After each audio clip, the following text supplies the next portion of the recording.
It's now up to placing the planetary assembly on top.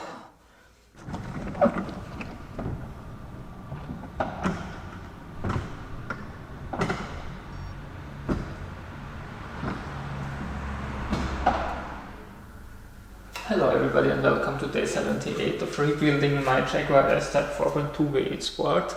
Now it's up to reassembling the CF6GP26 automatic gearbox, and now to bore you with another cleanup video. I was working hard yesterday already. First I completed the sanding, this time with proper dust protection. Then I was smoothing both the oil pan sealing surface and the bell housing area.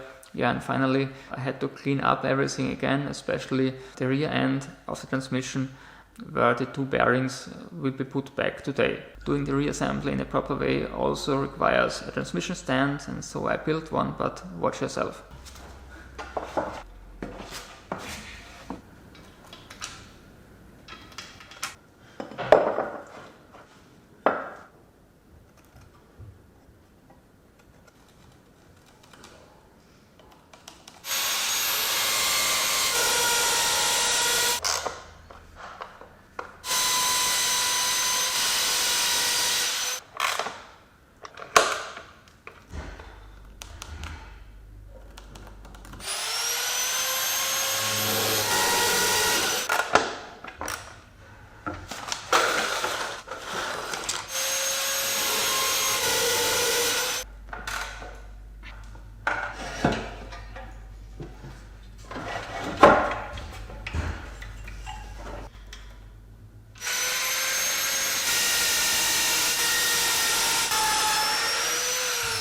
My channel reached 666 subscribers yesterday, by the way, which is not a good number. You may want to help me out by hitting the button here right underneath. And if doing so, please also ring the notification bell. The first step at the reassembly is to put back the two bearings at the transmission output side. I went for new ones. This is the inner needle bearing. It's not the same on either side. On this side there's an edge, while the other side is rounded. I have no idea how it belongs inside here. There's no size difference on the bearing itself, so it doesn't matter, I guess, and I simply will install it this way. This doesn't just drop in, but must be pressed or knocked inside. Diameter is a little bit over 62 millimeters. Still around a centimeter to go. So let's now install the snap ring up to the outer ball bearing. This actually is the same on both sides. And surprise, surprise, it also doesn't just drop in. While the inner one was a German brand that's made in Taiwan. Diameter here is a little smaller than 74 millimeters, 73 or so. Unfortunately, this has to go further in. Nothing above 65 means I have to go around.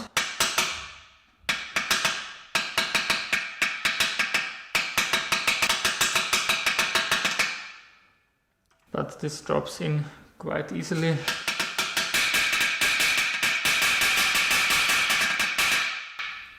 And the sound tells me that I've reached the seating. This snap ring is a lot bigger and harder to compress. Now come on. And here it goes.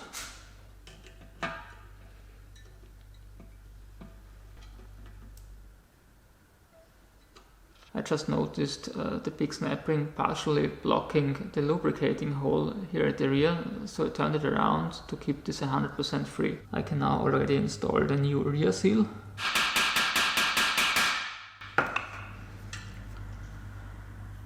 Perfect. That's how the output shaft is supported inside the transmission.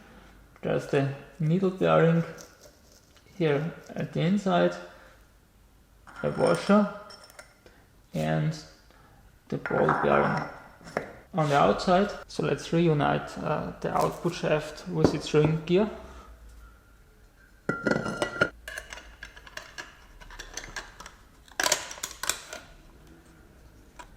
So let's put back the output shaft first. I made sure not to miss out on the thrust washer.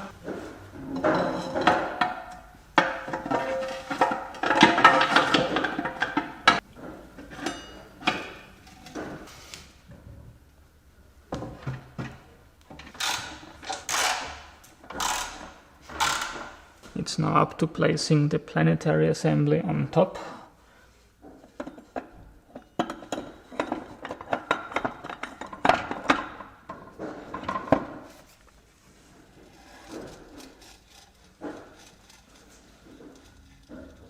Including one more thrust washer. I'm now gonna install the D-clutch frictions and steels.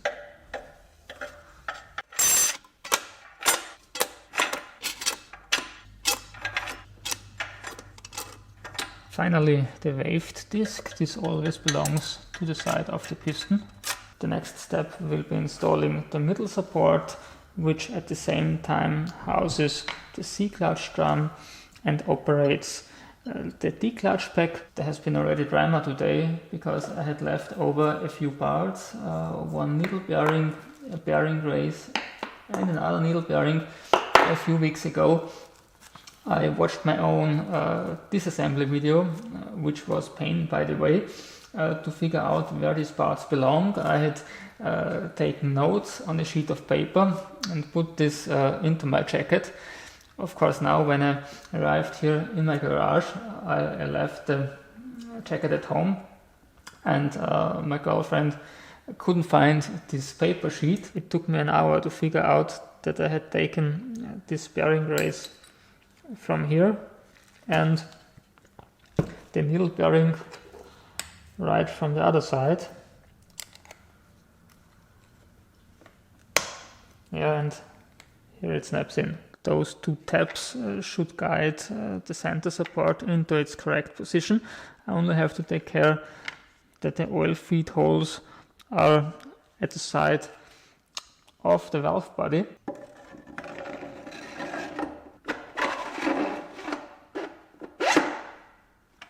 That looks good. As soon as the oil feed holes line up perfectly with the cutouts in the housing, it's a proper fit. That's the B-clutch drum.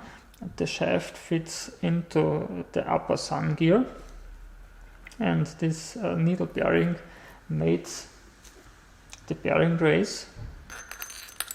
I still have to install onto the center support. So let's drop this inside. All the 4 frictions must be seated in this area.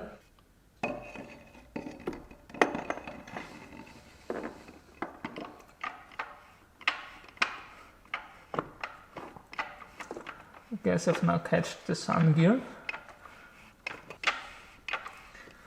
And it may be seated. Take it out again. The frictions are still aligned, so obviously it was properly seated. And hopefully I can achieve this a second time also.